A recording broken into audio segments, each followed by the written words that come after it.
श्रीगणेशाय नमः। ध्याये नित्यं महेशं रजतगिरिनिभं चारुचन्द्रावतंसं रत्नाकल्पोज्ज्वलाङ्गं परशुमर्वराभीतिहस्तं प्रसन्नं पद्मासीनं समस्तात् सुतममगणैर्व्याघ्रकूर्तिं वसानं विश्वान्द्यं विश्ववन्द्यं निखिलभयहरं पञ्चवक्त्रं त्रिनेत्रं जीवा शिवाची जडली समाधी विटला प्रपंच तुटली उपाधी शुद्धस्वरे गरजती वेदचारी तुझ वीण शंभो मज कोण तारी नमः पार्वतीपते हर हर महादेव। श्री स्वामी समर्थ महाराज की जय। परमहंस परिव्राजकाचार्य श्री वासुदेवानंद सरस्वती स्वामी महाराज की जय। परमहंस परिव्राजकाचार्य श्री लोकनाथ तीर्थ स्वामी महाराज की जय।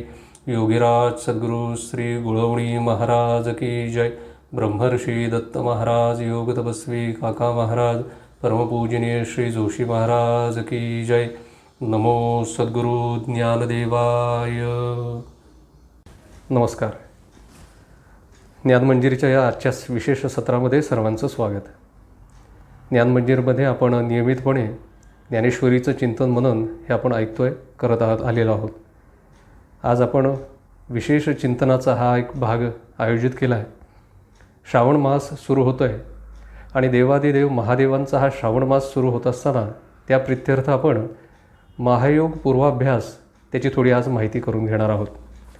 देवादिदेव महादेव आणि माता पार्वती हे भारताचं कुलदैवत आणि कुलदेवी आहेत। अर्थात एक प्रकारे ते आपले आईवडील आहेत, प्रत्येक कुळाचे ते आईवडील आहेत। आणि म्हणून ह्या देवादिदेव महादेवांची मंदिरं, त्यांची स्थानं ही आपल्याला उभ्या भारतामध्ये प्रत्येक ठिकाणी दिसून येतात। हिमालयाच्या उंच पर्वतांवर सह्याद्री असेल, सातपुडा असेल, विंध्यगिरी असेल, त्यांच्या दऱ्याखोऱ्यांमध्ये, अगदी नदीच्या किनारी, समुद्राच्या किनारीसुद्धा आपल्याला ठिकठिकाणी ही मंदिरं महादेवाची प्रत्येक गावामध्ये तर आहेच आहे। अशी ही सर्वव्यापी असलेला हा महादेव आपल्या सर्वांचं संरक्षण करता, आपली कुलदेवता, ज्याप्रमाणे आपले वडील हे आपल्या कुटुंबाचे संरक्षण करता असतात, एक खंबीर पाठिंबा त्यांचा आपल्या कुटुंबाला असतो, त्याप्रमाणे देवादिदेव महादेव हे वडील आणि माता पार्वती ही आई, याप्रमाणे या भारतामध्ये या दोघांचं स्थान हे आढळ आहे। विठोनी श्री वाहिला देवराणा या महादेवाचं स्थान अगदी प्रत्यक्ष पांडुरंगाने सुद्धा आपल्या मस्तकावर त्यांना धारण केलेलं आहे। आणि म्हणून वेगवेगळ्या पद्धतीने या महादेवांची उपासना आपल्या भारतामध्येही प्रचलित आहे। अत्यंत भोळा असा हा देव फक्त शुद्ध पाण्याची जलधारा आणि एक बेलाचं पान याने सुद्धा हा प्रसन्न होतो। मग त्यामध्ये रुद्रपाठ आहे, शिवमहिम्न स्तोत्र आहे, शिवस्तुती आहे, मंत्र असेल, स्तोत्र असेल, अभिषेक असेल, वेगवेगळ्या उपचाराने, वेगवेगळ्या उपासना पद्धतीने हा देव आपण प्रसन्न करून घेतला आहे आणि त्या वेळोवेळी भक्तांना आपले आशीर्वादसुद्धा देत असतो। खरं पाहिलं तर आज आपण याहीपेक्षा या महादेवाची एक वेगळी ओळख आज करून घेणार आहोत। देवादिदेव महादेव हे जसे आपले कुटुंब प्रमुख, आपले कुलदैवत, या त्याचप्रमाणे जे ज्ञान मिळवू इच्छितात त्यांच्यासाठी सुभाषितकार असं म्हणतात, ज्ञानम महेश्वराद इच्छेत। ज्ञान कोणाकडून इच्छा करावी, ज्ञानाची प्राप्ती कोणाकडून होते, तर ही महादेवांकडून। असं म्हटलं जातं की 14 विद्या 64 कला, सर्व विद्या, सर्व ज्ञान हे महादेवांच्या पासून उत्पन्न झालेलं आहे, त्याची निर्मिती झालेली आहे। महादेवांच्या डमरू नादातून वेगवेगळ्या कलांचं निर्मिती त्यांची झालेली आहे। प्रत्यक्ष आत्मज्ञान ज्याला म्हटलेलं आहे ते आत्मज्ञानसुद्धा महादेवांनी देवी पार्वतीला दिलेलं आणि देवी पार्वतीकडून त्यानंतर देवी पार्वतीला ज्यावेळेला हे सांगत असतात त्यावेळेला मासाच्या उदरामध्ये गुप्तरूपाने भगवान विष्णूंनी हे ज्ञान ग्रहण केलं आणि तेव्हापासून ज्ञानमार्ग, योगमार्ग हा प्रचलित झालेला आहे। याचं सारं वर्णन हे गुरुगीतेमध्ये आलेलं आहे। माऊली ज्ञानेश्वर महाराजसुद्धा आपली गुरुपरंपरा सांगताना ती आदिगुरु भगवान शंकरापासूनच सांगतात। ना आदिगुरु शंकरा लागोनी शिष्य परंपरा, बोधाचा हा संसारा आला जो आमुदे। आमच्यापर्यंत ही ज्ञानाची गंगा, ही योगाची परंपरा ही कशी आली, तर ही आदिगुरु भगवान शंकरापासून आलेली आहे। आणि म्हणून माऊलींची परंपरा सांगताना, गुरुपरंपरा सांगताना आदिनाथ गुरु सकळ सिद्धांचा, मचिंद्र तयाचा मुख्य शिष्य. मचिंद्राने बोध गोरक्षासी केला, गोरक्ष वोळला गहनी प्रती. गहिनी प्रसादे निवृत्ती दातार, ज्ञानदेवासार चोजविले. चोजविले, चोज करणे म्हणजे कौतुक करणे. या सर्व गुरुपरंपरेने कौतुकाने या योग मार्गाचं सार हे माऊलींच्या हातामध्ये दिलेले. ज्ञानदेवासार चोजविले. आणि म्हणून ज्ञानाचा कारक, ज्ञान देणारे म्हणून आपण आज महादेवांची ओळख करून घेणार आहोत. दक्षिण भारतामध्ये महादेवांना दक्षिणामूर्ती असंच संबोधलं जातं किंवा तशी स्वरूपामध्ये त्यांची पूजा केली जाते. दक्षिणामूर्ती, दक्षिणा म्हणजे ज्ञान आणि दक्षिणामूर्ती म्हणजे ज्ञानाची मूर्ती, ज्ञानाचं प्रतीक म्हणूनच त्यांची पूजा ही भारतामध्ये, साऊथमध्ये, दक्षिण भारतामध्ये केलेली जाते. अशा या महादेवांच्या पासून निर्माण झालेला हा जो योग मार्ग आहे, हा योग मार्ग आज त्यातला पूर्वाभ्यास आपण थोडासा आज समजून घेणार आहोत. योग मार्गाला यालाच महायोग म्हटलेलं आहे, सिद्धयोग म्हटलेलं आहे, कुंडलिनी शक्तिपाद योग म्हटलेला आहे. आणि हा जो मार्ग झाला, जो आदिनाथ भगवान शंकरापासून निर्माण झाला, तो परमहंस परिव्राजकाचार्य श्री लोकनाथ तीर्थ स्वामी महाराजांकडून सद्गुरू योगीराज श्री गुळवणी महाराजांना लाभला. आणि त्यांनी श्री वासुदेव निवासच्या उपक्रमामार्फत या वासुदेव निवासची स्थापना पुण्यामध्ये केली. आणि त्यापासून हा जो योग मार्ग आहे, हा जो महायोग मार्ग आहे, हा जो शक्तिपात महायोग आहे, याचा प्रचार प्रसार हा या महाराष्ट्रामध्ये आणि उभ्या भारतामध्ये व्हायला लागला. अनेक याच्या शाखा परंपरा आहेत, परंतु महाराष्ट्रातली एक महत्त्वाची शाखा आद्यपीठ म्हणून श्री वासुदेव निवासकडे आपल्याला पाहता येतं. आणि म्हणून ही श्रावण महिना हा सुरू होतो आहे, हा तो या महादेवांचा. आणि म्हणून योग मार्गाची थोडीशी ओळख आपण करून घेणार आहोत. आज आपण श्रावण महिना सुरू झाला की अनेक लोक वेगवेगळी व्रतं करतात, महादेवांची काही उपासना करतात. त्यासोबत आपण या योग मार्गाची थोडीशी ओळख करून घेऊन त्याची जर आपण साधना, पूर्वाभ्यास ज्याला म्हटलेला आहे, तो पूर्वाभ्यास जर आपण केला तर निश्चितपणे आपल्या हातून घडणाऱ्या उपासनेला बळ मिळणार आहे. आपल्या हातून उपासना जी घडेल त्याचं फळ, त्याची अनुभूती, दिव्य अनुभूती हे आपल्याला निश्चितपणे मिळेल. मग हा महायोग आहे म्हणजे काय? या महायोगाचं सुरुवात करताना पहिल्यांदा त्याचं फळ मी सांगतो आहे. पहिल्यांदा फलश्रुती सांगितली म्हणजे पुढे माणूस त्याच्या मानवी स्वभाव आहे हा, की फलश्रुती कळली की माणूस आवर्जून ती गोष्ट करतो. म्हणून या महायोगाचं फळ काय? तर जीवनामध्ये शांती प्राप्त करून घेणं, जीवनामध्ये स्वास्थ्य मिळवणं, स्वभावामध्ये सकारात्मक बदल घडणं, आम्हाला आमच्या दिवसभराच्या कामामध्ये आनंद मिळणं, आम्ही दिवसभर उत्साहामध्ये काम करणं, आम्हाला संकटांना तोंड देण्यासाठी आमच्याकडे आत्मबल निर्माण होणं. आणि मग शेवटी संस्कार, हळूहळू या साधनेतून संस्कार क्षय होत होत मुक्ती किंवा मोक्ष, परमेश्वर प्राप्ती, मी चैतन्य आहे याचा अनुभव, हे या महायोगाचं मुख्य उद्देश आहे. व्यावहारिक पातळीवर याचा तसा म्हटला तर कुठलीही व्यावहारिक पातळीवरचा उद्देश डोळ्यासमोर ठेवून प्रमोशनसाठी आहे, विवाह होत नाही म्हणून, काही घरामध्ये अडीअडचणी आहेत आणि यासाठी ही उपासना, ही साधना नाही. ही जी महायोग साधना आहे याचा ध्येय जे आहे ते फार उंच आहे.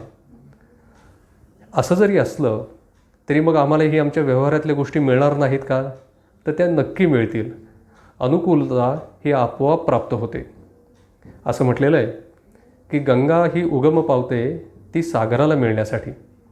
मग वाटेमध्ये तिला काशी लागतं, प्रयाग लागतं, वेगवेगळी गावं लागतात.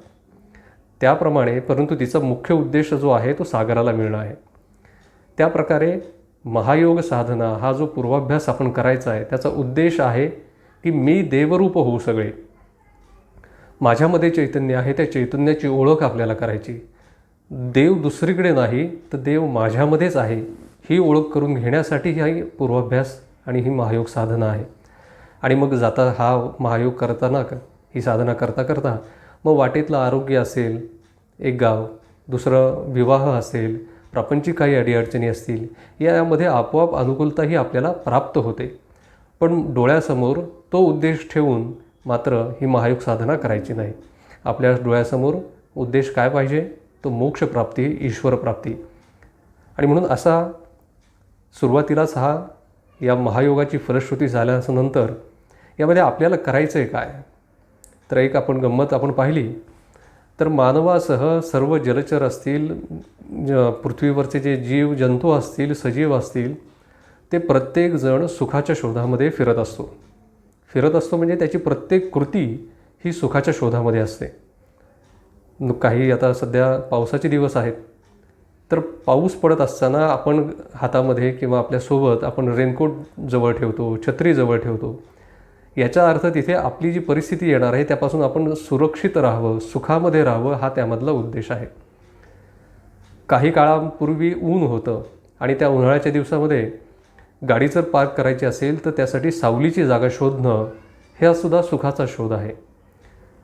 6 दिवस आपण काम करतो आठवड्यात आणि मग रविवारी आपण एखाद्या दिवशी कुठेतरी फिरायला जातो, हॉटेलमध्ये जेवायला जातो. हे काय आहे, तर हा सुखाचा शोध आहे. आणि असा जो सुखाचा शोध आपण प्रत्येकजण घेत असतो. फक्त मानव घेतो असं नव्हे, तर जीवजंतू, वनस्पतीसुद्धा जिथून प्रकाश मिळेल तिकडे वाढत जातात. त्यामुळे सुखाच्या शोधामध्ये प्रत्येकजण आहे. पण एक गंमत याच्यामध्ये आहे की या सुखाला मर्यादा आहे. सोमवार ते शनिवार काम झालं, रविवारी आम्ही सुट्टी उपभोगली की सोमवार आला की पुन्हा आम्हाला त्या रविवारची वाट पाहावी लागते. ते रविवारचं सुख तिथे संपतं आहे. एखाद्याला एखादं पक्वान्न आवडत असेल, समजा जिलेबी आवडते, बराच काळ त्यांनी जिलेबी खाल्ली नाही आणि मग जिलेबीचं ताट समोर आल्यानंतर, पानामध्ये जिलेबी आल्यानंतर पहिली जिलेबी तो खाताना होणारा जो अनुभव आहे, आनंद आहे, तो काही फार वेगळाच असणार आहे. पहिली जिलेबी खाल्ली, दुसरी खाल्ली, तिसरी खाल्ली, चौथी खाल्ली. आता 5वी जिलेबी ज्या वेळेला खाऊ त्यावेळेला मात्र पहिल्या जिलेबीला झालेला आनंद हा 5व्याला नाही. आणि आता इतकी जिलेबी खाल्ली की आता घशामध्ये जर बोट घातलं तर घशाला जिलेबी लागेल, एवढी जिलेबी खाल्ली. मग आता ताटभर जरी जिलेबी समोर आली तरी आता ती नको आहे. याचाच अर्थ काय, तर आमच्या सुखाला मर्यादा आहे. आणि दुसरी गोष्ट अशी की जे सुख जे आहे ते समोरच्या कुठल्या तरी व्यक्तीवर, वस्तूवर अवलंबून आहे. खरोखर समोर ताटात जिलेबी असेल तर आनंद मिळणार आहे जिलेबी खाण्याचा, नुसतं मोकळं ताट ठेवून नाही. आणि त्यामुळे आपलं सुख जे आहे ते परावलंबी आहे. याला एक छान उदाहरण आहे. आपल्या सर्वांकडे पाण्याची टाकी असते आणि मग कॉर्पोरेशनचं किंवा नगरपरिषदेचं पाणी त्या टाकीमध्ये येऊन पडत असतं. दिवसभर आम्ही ते साठलेलं पाणी वापरतो आणि पुन्हा ती टाकी रिकामी होते. पुन्हा दुसऱ्या दिवशी त्यामध्ये भर घालायची, बाहेरून आत भर घालायची आणि पुन्हा त्याचा उपभोग घ्यायचा. सुखाच्या बाबतीत आपली गत अशीच होते. आपण बाहेरून सुख आतमध्ये टाकतो, परंतु ते संपतं आणि मग पुन्हा आतमध्ये त्यामध्ये भर घालावी लागते. पण या पाण्याच्या टाकीच्या ऐवजी आपल्या इथे जर पाण्याची विहीर असेल तर आपण जसं जसं पाणी उपसू तसं तसं आतून उमाळा फुटणार आहे, आतून त्यामध्ये भर पडणार आहे. त्याला बाहेरून भर घालायची विहिरीमध्ये गरज लागणार नाही. तसं जो आपलं जे सुख जे आहे ते जर सुख आतून निर्माण झालं तर आतून निर्माण झालेलं सुख हे अमर्याद असणार आहे. त्याला कुठल्याही बाहेरच्या गोष्टीवर ते परावलंबी असणार नाही आहे. आणि म्हणून आतून निर्माण होणारं जे सुख आहे ते फार महत्त्वाचं. आणि मग ही महायोग साधना जी आहे, ही महायोग साधना हे आपल्याला आतून सुख देते, आतून आनंद निर्माण करते. बाहेर व्यवस्था कशीही असली तरी मनाची अवस्था बिघडत नाही. आणि म्हणून ही महायोग साधना करायची. आता मग करायची का, तर मगाशी आपण त्याची फलश्रुती पाहिली. आमच्या जीवनामध्ये आनंद आम्हाला हवा आहे, आम्हाला शांतता हवी आहे. इतर वेळेला आमच्या स्वभावामध्ये अनेक गुणदोष आहेत. हे गुणदोष दुसऱ्याला दिसत असतात. परंतु ही महायोग साधना केल्यानंतर व्हायला परिणाम काय होतो, तर जशी जशी आम्ही साधना करायला लागतो तसं तसं इतर वेळेला आम्ही दुसऱ्याचे दोष पाहत असतो. असं म्हणतात की दुसऱ्यातल्या डोळ्यातलं कुसळ दिसतं पण स्वतःच्या डोळ्यातलं मुसळ दिसत नाही. पण जशी आम्ही ही महायोग साधना करायला सुरुवात करतो तसं दुसऱ्याच्या चुका काढण्याऐवजी मी कुठे चुकलो याचा विचार मनुष्य करायला लागतो. आणि ज्या वेळेला स्वतःच्या चुकांचा शोध माणूस घेतो तिथे मग परिवर्तन घडण्याची, त्यामध्ये सुधारणा होण्याची संधी निर्माण होते. आणि म्हणून स्वभावामध्ये सकारात्मक बदल घडणं हा या महायोग साधनेचा फार मोठा लाभ आहे. आज धकाधकीचं जीवन आहे. अनेक संकटं ही जीवनामध्ये येणार असतात. मानवी जीवनामध्ये हे सुख आणि दुःख येणारच आहे. पण आलेल्या दुःखाला, आलेल्या अडचणीला धीराने सामोरं जाण्याचं बळ ही महायोग साधना देते. समोर कुठलंही संकट जरी आलं तरी सद्गुरू पाठीशी आहेत आणि त्या पाठिंब्यावर आम्ही या संकटाला तोंड देऊ, हा जो आत्मविश्वास आहे, हा आत्मविश्वास हा आपल्याला या महायोग साधनेमधून मिळतो. एखादा नोकरदार असेल, तो दिवसभर 8 तास नोकरी करतो आहे, पण ही नोकरी करत असताना हातातलं काम तो उत्साहाने करतो आहे, आनंदाने करतो आहे, हे या महायोग साधनेचं फलित आहे. एखादी गृहिणी आहे, ती गृहिणी दिवसभर स्वयंपाक करत असेल तर तिचं हाताला रुचकरपणा येणं, तिच्या हाताला रुची येणं, ती आनंदाने स्वयंपाक करणं, तिच्या हाताच्या स्वयंपाकामध्ये सात्विकता येणं, हे या महायोग साधनेचं फलित आहे. एखादा विद्यार्थी असेल, तो जो महायोग साधना करताना म्हणजे अभ्यास करता करता त्यांनी काही काळ थोडा दिवसभरातला ही महायोग साधना पूर्वाभ्यास केला तर त्याच्यामधल्या अभ्यासाची गुणवत्ता ही सुधारलेली ही पालकांना दिसून येते. आणि म्हणून व्यवहारामध्ये किंवा आपण जीवन जगत असताना एक व्यक्तिमत्व विकास म्हणून त्याला हातभार लावायचं काम ही महायोग साधना ही निश्चितपणे करते. आणि मग त्यापुढे जाऊन काही दिव्य अनुभव की योगीराज गुळवणी महाराजांनी जे लिहून ठेवलेले आहेत त्यामध्ये संत सत्पुरुषांची दर्शनं होणं, प्रकाश दिसणं, नाद ऐकायला येणं आणि मग दिव्य अनुभवामध्ये मी चैतन्य आहे, मी दुसरा कोणी नाही, देह म्हणजे मी नाही, शरीर मी नाही, मन मी नाही, तर मी कोण आहे, तर मीच चैतन्य आहे.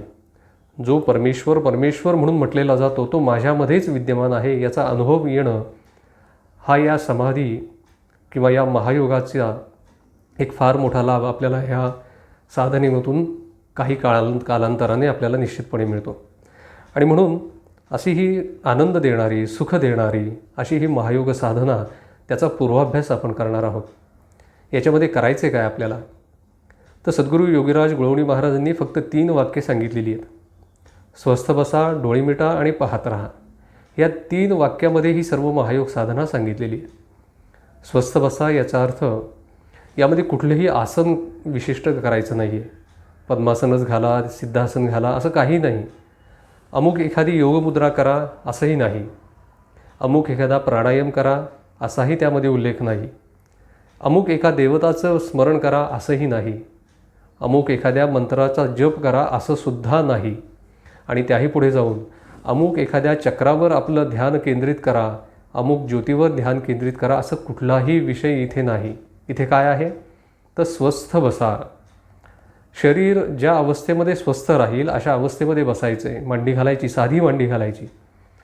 आपलं बसायचं आसन मात्र त्यासाठी आवश्यक आहे. आसनावर मांडी घालून ज्याच्यामध्ये आपल्याला सुखाने बसता येईल असं सुखासन घालून बसायचे. शांतपणे डोळे मिटायचे आणि डोळे मिटून स्वस्थ बसा, डोळे मिटा आणि पाहत राहा. आता काय पाहायचं आहे तर आपोआप होणारा जो श्वास आहे तो श्वास आपल्याला पाहायचा आहे. आपल्या शरीरामध्ये अनेक क्रिया ह्या आपोआप होतात. त्यामध्ये रक्ताभिसरण असेल, अन्नपचन असेल, अशा वेगवेगळ्या क्रिया ह्या आपोआप घडत असतात. परंतु त्या क्रियांमधली सर्वात पहिली क्रिया काय असेल तर ती श्वास. श्वास असेल तर पुढच्या सगळ्या क्रिया आहेत. आणि ही श्वाससुद्धा हा आपोआप होणार आहे. तुमच्या माझ्यापैकी कुणीही आपल्या आईकडून, वडिलांकडून, गुरुजींकडून श्वास घ्यायला शिकलेलो नाही.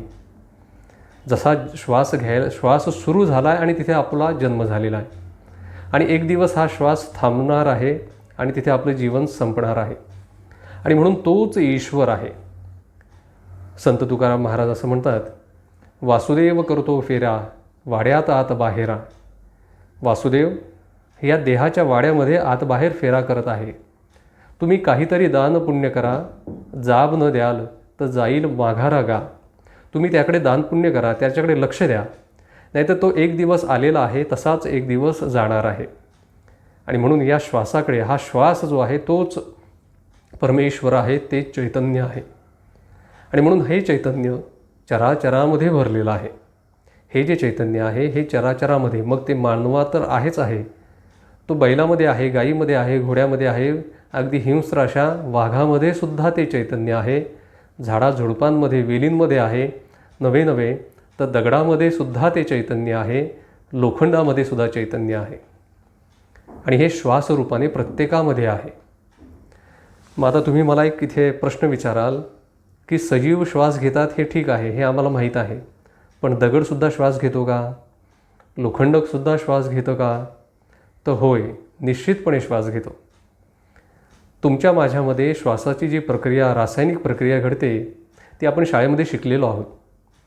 वायूमध्ये, हवेमध्ये अनेक वायूंचं मिश्रण म्हणजे हवा, आणि आपण ती नाकात वाटे ती हवा आपण आतमध्ये घेतो फुफ्फुसामध्ये. त्यामधला ऑक्सिजन जो आहे, प्राणवायू जो आहे, त्याचं शोषण केलं जातं, त्याचं ज्वलन होतं आणि त्याच्यातून ऊर्जा निर्मिती होऊन त्यावर आपलं शरीर जे आहे ते कार्यरत राहतं. आता मला सांगा, दगडाची माती कशी होते? तर त्याला ऑक्सिडेशन ही प्रक्रिया म्हटलेलं आहे. त्या दगडाचा हवा आणि पाणी याच्यामधला ऑक्सिजनशी संबंध येतो आणि त्याचे ज्वलन, थोडक्यात त्याचं ज्वलनच होतं आणि त्याची झीज होते आणि त्यापासून माती निर्माण होते. म्हणजे याचा अर्थ जी प्रक्रिया माझ्या फुफ्फुसामध्ये ऑक्सिजनशी घडते तीच तिथं दगडामध्ये घडते आणि एक प्रकारे तो दगडसुद्धा श्वास घेतो. लोखंडाला गंज कसा लागतो? तर त्या लोखंडाचा संयोग हवा पाण्यातल्या ऑक्सिजनशी येतो आणि त्याला गंज लागतं आणि ते झिजतं. याचा अर्थ ते लोखंडसुद्धा श्वास घेतं. आणि म्हणून चैतन्य हे चराचरामध्ये आहे, परमेश्वर चराचरामध्ये आहे. आणि हे मी माझ्या मनचं सांगत नाही, सद्गुरू माऊलींनी, ज्ञानेश्वर माऊलींनी हे सिद्ध करून दिलेलं आहे. रेड्याच्या मुखावर, तोंडावर, मस्तकावर हात ठेवला आणि तो वेद बोलायला लागलेला आहे. आणि दगडाची भिंत, तिला त्यामध्ये असलेल्या चैतन्याला ही माऊलींनी हाक मारली आणि चल म्हटल्याबरोबर ती भिंतसुद्धा चालू लागलेली आहे. आणि म्हणून चैतन्य जे म्हटलेलं आहे, परमेश्वर जो म्हटलेला आहे, तो श्वासरूपाने तुमच्या माझ्यामध्ये विद्यमान आहे. आणि म्हणून आपल्याला कृती काय करायची आहे? तर स्वस्थ बसा, डोळे मिटा आणि पाहत राहा. हा व्हिडिओ पाहणाऱ्या प्रत्येकाने आपण एक 5 मिनिट हा प्रयोग आता करणार आहोत. आपण आपल्या जिथे असाल, खुर्चीवर असाल तर खुर्चीवर, किंवा खाली बसणं शक्य असेल तर आपण एक आसन, एखादी चादर, एखादी सतरंजी घेऊन, चटई घेऊन हे खाली स्वस्थपणे बसायचं आहे. मोबाईलच्या या सूचना ऐकू येतील एवढा मोबाईल दूर ठेवून द्यायचा आहे. आता मोबाईलकडे बघण्याचं काही काम नाही. थोडा मोबाईल बाजूला, समोर ऐकू येईल असं बाजूला ठेवा. डोळ्याला चष्मा असेल तो चष्मा बाजूला समोर काढून ठेवा. शरीर एकदम ढिलं सोडायचं आहे, साधी मांडी घालायची आहे. आपले हात जे असतील ते नैसर्गिकरित्या जसे राहतील तसे गुडघ्यावर अथवा मध्ये तसे सहजरित्या ते हात ठेवून द्यायचे आणि शांतपणे डोळे मिटायचे. डोळे हे प्रेमाने मिटायचे. शांतपणे डोळे मिटले आणि मग आता आपल्याला सुरुवातीला 3 वेळेला दीर्घ श्वास घ्यायचा आहे. दीर्घ, डॉक्टर सांगतात बघा, पोटभर श्वास घ्या आणि तो हळूहळू सोडायचा आहे. असं 3 वेळेला आपल्याला करायचं आहे. घ्या बरं श्वास. पहिला श्वास घेऊया आपण.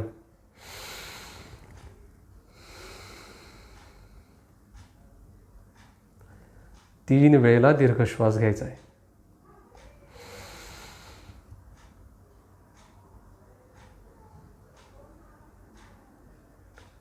रिलॅक्स व्हायचं आहे अगदी.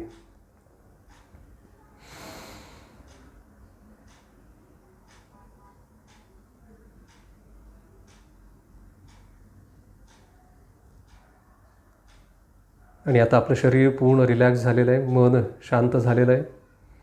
अशा अवस्थेमध्ये आपोआप होणारा जो श्वास आहे त्या श्वासाकडे आपल्याला लक्ष ठेवायचं आहे. आपोआप होणारा श्वास आपल्या नाकाच्या शेंड्याला आपल्याला जाणवतो. हे चैतन्य श्वासरूपाने आपल्या शरीरामध्ये प्रवेश करत आहे. थोडा वेळ थांबून पुन्हा बाहेर पडत आहे. हा श्वास, तो अनुभव आपल्याला घ्यायचा आहे. या काळामध्ये मनामध्ये विचार येतील. आलेला विचार तो जाऊन द्यायचा आहे.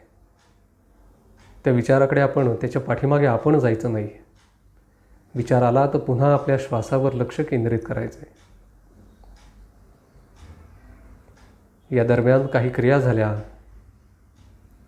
शरीर डोलू लागलं, रडावंसं वाटलं, तर होणाऱ्या क्रियांना पूर्ण स्वातंत्र्य द्यायचं आहे. होऊ द्या, काय जे होईल ते होऊ द्या. आणि असं आपल्याला 5 मिनिट आता बसायचं आहे. करा बरं सुरुवात. श्वासाकडे लक्ष द्या आता.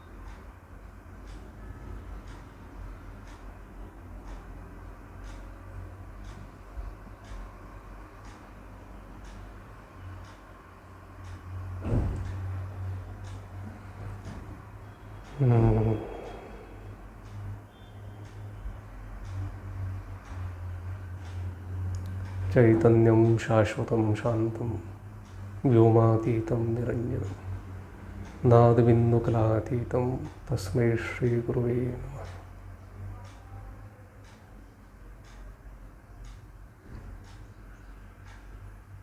मौली.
अवधूत चिंतन श्री गुरुदेव दत्त. शांततेचा अनुभव घ्यायचा आहे. आपले तळहात जे आहेत ते एकमेकावर घासायचे आणि आपल्या चेहऱ्यावर, सांध्यांवर फिरवायचे.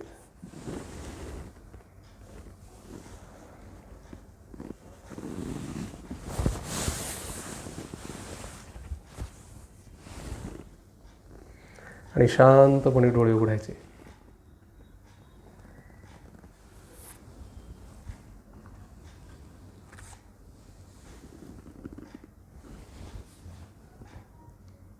मला वाटतं प्रत्येकाला शांततेचा हा अनुभव निश्चित आलेला असेल. आज आपण 5 मिनिट केलेलं आहे. या पद्धतीने आपण घरामध्ये आपल्या एक 20 मिनिटं, 21 मिनिट अर्धा तास, जितका जास्त वेळ आपल्याला देता येईल तितका जास्त वेळ आपल्याला ही साधना, ही पूर्वाभ्यास हा आपल्याला करायचा आहे. याच्यातून मिळणारी शांतता ही आपल्या जीवनामध्ये आपल्याला दिवसभर आपल्याला ऊर्जा देणारी आहे. आणि म्हणून ही शांततेसाठी हा पूर्वाभ्यास प्रत्येकाने करावा. यामध्ये कुठलाही भेद नाही. लिंगभेद, जातभेद, धर्माचा भेद, लहान मुलांनी करा, विद्यार्थ्यांनी करा. ज्या कळता विद्यार्थी आहे, जो 8 वर्षाचा झालेला आहे, आता त्याला कळतं आहे सांग बऱ्यापैकी, अशा विद्यार्थ्यांनी करा, गृहिणींनी करा, व्यावसायिकांनी करा.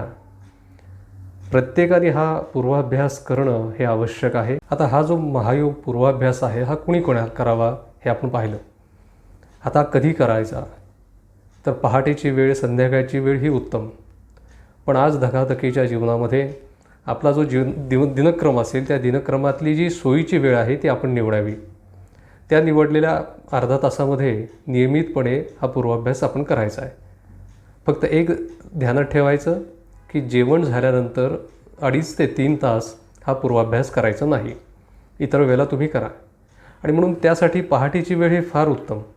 कारण आपलं रात्री जेवण झालेलं असतं, 7-8 तास, 5-6 तासाची झोप झालेली असते, मन आणि शरीर त्याची विश्रांती झालेली असते, उत्साह असतो.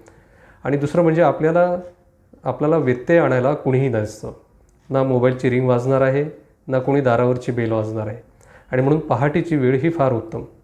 अशा या वेळेला जर आपण हा पूर्वाभ्यास केला तर निश्चित चांगले अनुभव आपल्याला हे येतात. आपण पाहिलं किती वेळ करायचा, तर 21 मिनटं, अर्धा तास, जितका जास्त वेळ तुम्ही द्याल. बरं, एकाच वेळेला कराय का, तर नाही, 2 वेळेला केला तरी अतिउत्तम होईल. आपलं आसन मात्र यासाठी हवं आहे. प्रत्येक डायरेक्ट आपण फरशीवर बसून हा करायचा नाही. प्रत्येक वेळेला आपल्याला आसन आपण मात्र इथे घेणं आवश्यक आहे. हे आपलं आसन जे आहे आपलं व्यक्तिगत हवं आहे, स्वतःचं हवं आहे. आणि अशा हे आसन घेऊन आपण हा जो पूर्वाभ्यास आहे निश्चितपणे प्रत्येकाने करावा. आणि आलेला अनुभव हा ज्ञानमंजिरीच्या आपल्या या टेलिग्राम ग्रुप असेल, मोबाईल क्रमांक असेल, व्हॉट्सअप असेल, यावर निश्चितपणे कळवावा. हा जो काही पूर्वाभ्यास आहे, हा पूर्वाभ्यास केल्याने जे आपल्याला फरक पडणार आहे, त्यातून पुढे शक्तिपात महायोग त्या दीक्षेसाठी आपली तयारी होणार आहे. मगाशी उल्लेख केला त्याप्रमाणे श्री वासुदेव निवास योगीराज सद्गुरू गुळवणी महाराजांनी स्थापन केला. त्यानंतर परमपूजनीय ब्रह्मश्री दत्त महाराज कवीश्वर महाराजांनंतर परमपूजनीय योग तपस्वी श्री नारायण काका ढेकणे महाराज आणि सध्या विद्यमान परमपूजनीय भागवताचार्य योगश्री श्री शरदशास्त्री जोशी महाराज हे आज या वासुदेव निवासची धुरा सांभाळत आहेत. आणि दीक्षादानाचं, कृपादानाचं महत्त्वाचं काम हे अखंडपणे इथे वासुदेव निवासमध्ये होत आहे. हा पूर्वाभ्यास करत ज्यावेळेला आपली इच्छा होईल, आपल्या मनाची तयारी होईल, तर निश्चितपणे वासुदेव निवासकडे संपर्क करा. आणि मग आपल्याला त्यापुढची जी महायोग दीक्षा जी आहे ती तिथून आपल्याला ही निश्चितपणे प्राप्त होऊ शकते. आणि म्हणून यामध्ये हा महायोग पूर्वाभ्यास प्रत्येकजण करेल ही आशा बाळगून आज झालेली ही सेवा आपण सद्गुरूचरणी ही समर्पित करूया आणि इथेच थांबूया. ज्या ज्या स्थळी हे मन जाय माझे, त्या त्या स्थळी हे निजरूप तुझे. मी ठेवितो मस्तक ज्या ठिकाणी, तेथे तुझे सद्गुरुपाय दोही. अवधूत चिंतन श्री गुरुदेव दत्त. श्री सद्गुरु स्वामी महाराज की जय. सद्गुरुनाथ महाराज की जय.